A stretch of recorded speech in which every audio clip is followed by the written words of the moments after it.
Hi everyone, welcome to my channel Bibbidi Bobbidi Books. My name is Ellie and this is going to be my folk horror book recommendations list.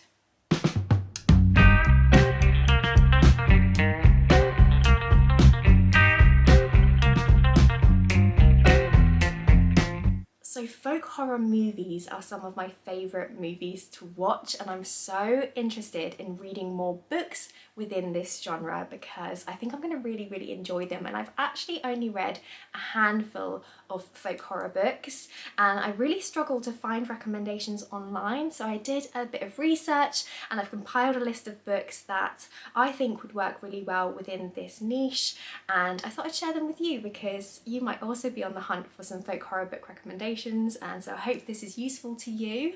Just to clarify, I've only read a handful of these books. Most of them I haven't read yet and they're actually on my TBR, so I'm going purely by how they're listed online or by what's in the synopsis, but from what I can tell I think that these are all gonna fit really well within that subgenre of horror, and I'm excited to pick them up. So yeah, I hope this is useful to you.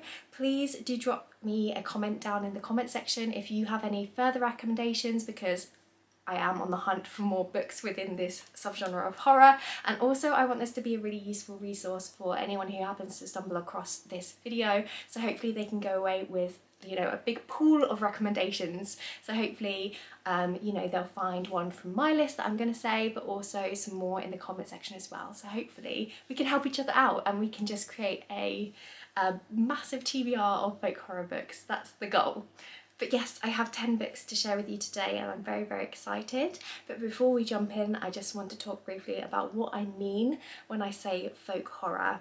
So for me, folk horror is a subgenre that uses folklore within the story, and they typically have a very rural, very isolated setting, and they involve things like cults and rituals and sacrifices and folk religion kind of heavily within the plot. And they also tend to lean, I would say, into the darker side of nature, and I just love all of those things combined. So yeah, they're often very atmospheric, very unsettling, and they play on themes of isolation, and I just love all that stuff. Think Midsommar, the horror movie. I love that movie, by the way, it's fantastic. But yeah, that's the kind of vibe that we're going for. So let's get stuck into it and let's talk about my 10 folk horror book recommendations. So the first book that I want to recommend to you is a new release. I haven't yet read it, but I'm very excited to get to it very soon. And that is Lost in the Garden by Adam S. Leslie. I mean, come on, look at this cover. Does that not scream folk horror to you? It's just gorgeous. And I think this one is going to be a lot of fun. In this book we follow three young women, Heather, Rachel and Antonia, and they are all travelling to this place called Almonby, and the reason why they're going there is because Heather's boyfriend went there and it never came back. So they're trying to find out what happened to him, and they set off through the idyllic English countryside, and then things start to get weird. They start to hear strange voices in the radio, and then it becomes harder and harder to tell friend from foe, and it sounds like it's going to be a little bit bizarre, a little bit surreal, and those are the kinds of books that I just love.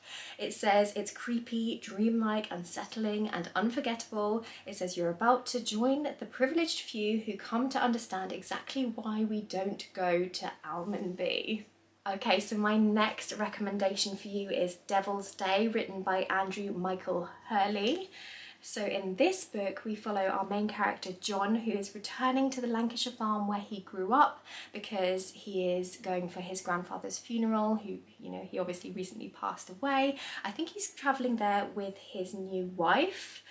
But anyway, his grandfather was actually a pretty well-known character within the village because he would carry out these communal rituals each year to redraw the village's boundaries. And now that John's grandfather is gone, it's his responsibility to draw the boundary of the village. And all I know is that this book has a very isolated setting, it's a very slow build, and is also an exploration of how far you will go to belong, and it just sounds perfect for this subgenre. I'm so excited. Next up, we have Cunning Folk by Adam L.G. Neville. This one has a terrifying cover, but it sounds like it's going to be perfect for this list. So in this book, we follow our main character Tom and his family, who are wanting to make a fresh start when they purchase an old house in the English countryside, and they're excited to fix the place up and to turn it into their dream house. But something seems a little bit off when they move in. The neighbours start acting weird and hostile, and everyone seems to be keeping secrets. And it says on the blurb, increasingly isolated and tormented, Tom risks losing his home, everyone dear to him, and his mind, because surely only the mad would suspect that the oddballs across the hedgerow command unearthly powers, a malicious magic even older than the eerie wood and the strange barrow therein, a hallowed realm from where he suspects his neighbours draw a hideous power. I mean, that is ticking all of the boxes, isn't it, for a folk horror? You've got creepy neighbours, something strange going on, you know, you've got unearthly powers that these neighbours might be tapping into, probably culty vibes, and of course it's set in the English countryside, you know, in a house that's on the edge of a woods, and I don't know, I think it just sounds like it's going to be so much fun. Okay, so the next book that I have for you is a book called Harvest Home by Thomas Tyron, and this one came up quite a lot actually when I was doing some research for this video, so I think this is a favourite of a lot of people. I think that it certainly fits the bill when we're talking about folk horror, and I'm just going to read you a little bit from the blurb. So it says, "It was almost as if time had not touched the village of Cornwall Coombe. The quiet, peaceful place was straight out of a bygone era, with well cared for colonial houses, a white steepled church fronting a broad common. Ned and Beth Constantine chanced upon the hamlet and immediately fell in love with it. This was exactly the haven they dreamed of, or so they thought. For Ned and his family, Cornwall Coombe was to become a place of ultimate horror." And that's literally all it says on the synopsis, so it really doesn't give much away, but I think, you know, it comes up a lot when I was researching folk horror, so I'm sure that it's going to work well for this video. But also it's got the classic setup, hasn't it? You've got a couple who are moving to this idyllic rural town, and you know, it turns out that it's not quite as idyllic as they thought it was. I'm sure again there's going to be some weird stuff going on, strange neighbours, suspicious activities, probably culty vibes, and I am so here for it. The next book that I am including on this list is one that I have actually read, and that is The Twisted Ones by T. Kingfisher. So in this book we follow our main character who calls herself Mouse, and she is going to her grandmother's house to sort through all of her things after her grandmother passed away. And when she arrives at the house, she realises that her grandmother was a bit of a hoarder and it's a bit more of a job than she thought it was going to be. So she's there for a long time rifling through all of her things, and of course her grandmother lives in an isolated house that's next to a big forest because it's a folk horror, so that's of course going to be the setting.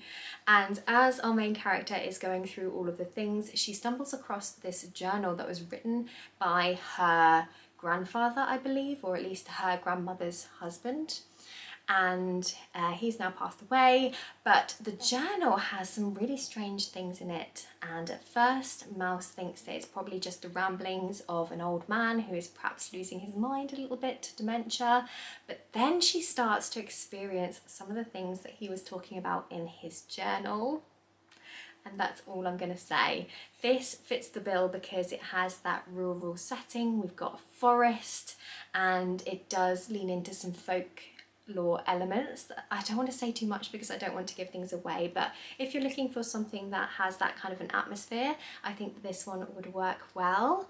And I had a fun time with this one. It's not my favourite T. Kingfisher that I've ever read, but I do think that it works well for this subgenre of horror. So yeah, that's my next recommendation. Next up we have The Watchers by A.M. Shine. So this book follows a woman whose car breaks down at the edge of a forest, because of course it does.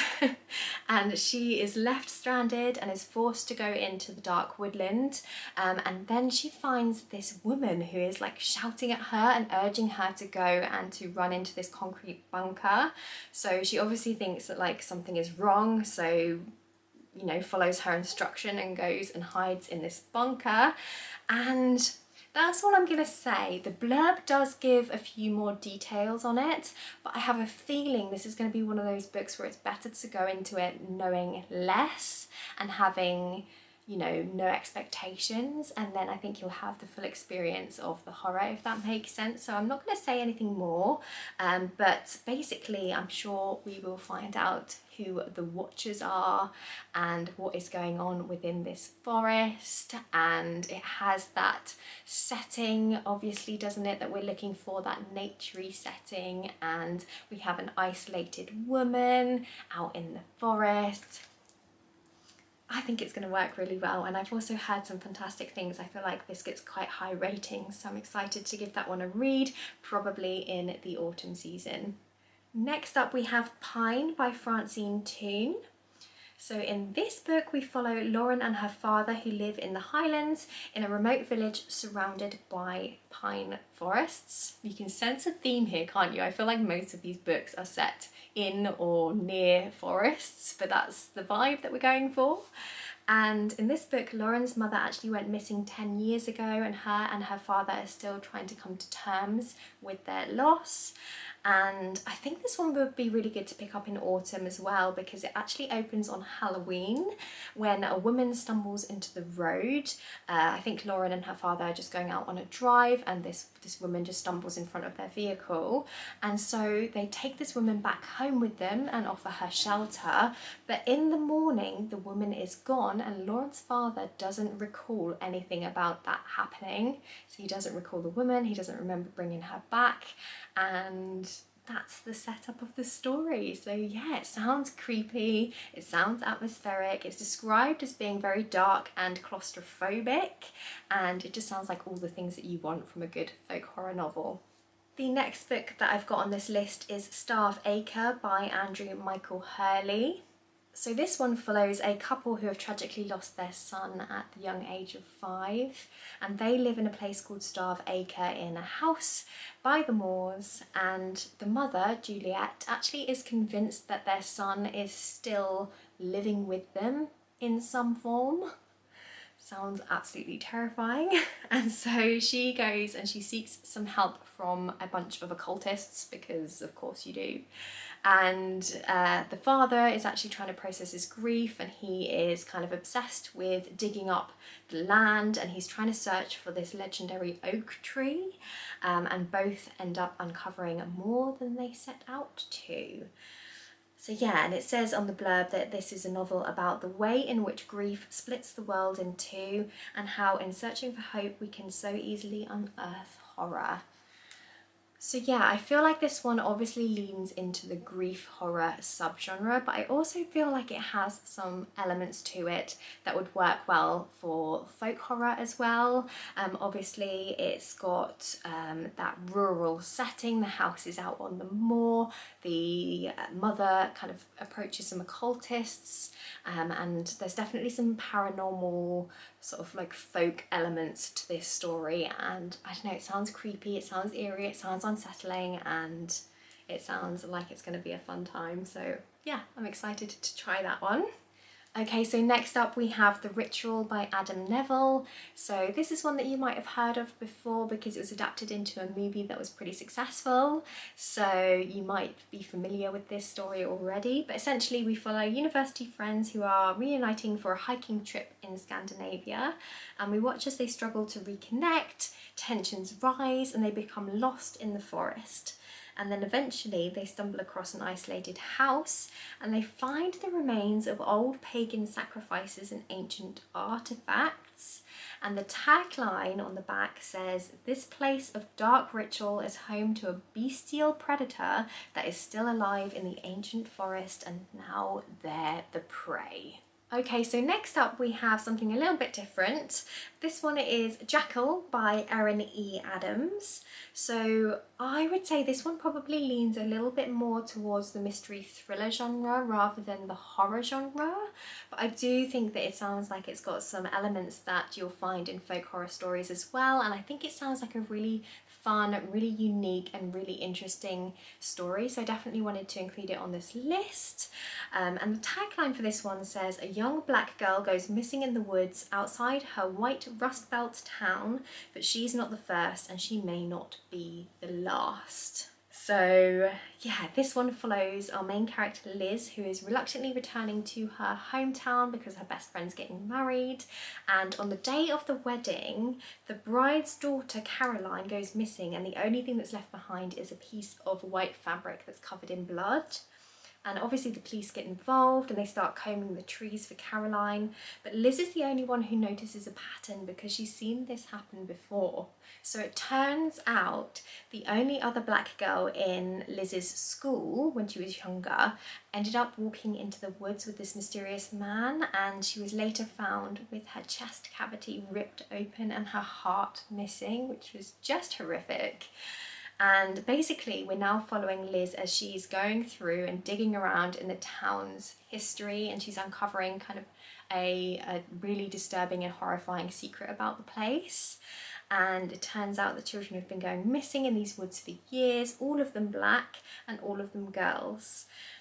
So yeah, there's a lot going on with this novel. Obviously it's exploring themes of small town racism, and it's got those thriller vibes as our main character is trying to piece together this mystery, but it also seems to work well within the folk horror genre because it's a small town, isolated setting, rural, we've got the woods, and it seems like from the description of this woman who had her chest ripped open that there's some kind of weird maybe ritual thing going on. I don't know, but I'm excited to find out. Okay, so that brings me to the end of this video. I really hope that you enjoyed it. I hope that you found it useful. Please let me know if you've read any of these books before and what you thought of them. Let me know if you have any further recommendations, because I'd love to add to my TBR, and also because it'd be great to recommend each other books. So hopefully, you know, people will have a big pool of books to choose from if they stumble across this video. And yeah, I hope you're having a fantastic day, whatever it is you are doing. Don't forget to like this video if you did like it, subscribe if you want to see some more from me, and I guess I'll see you next time with another video. Bye!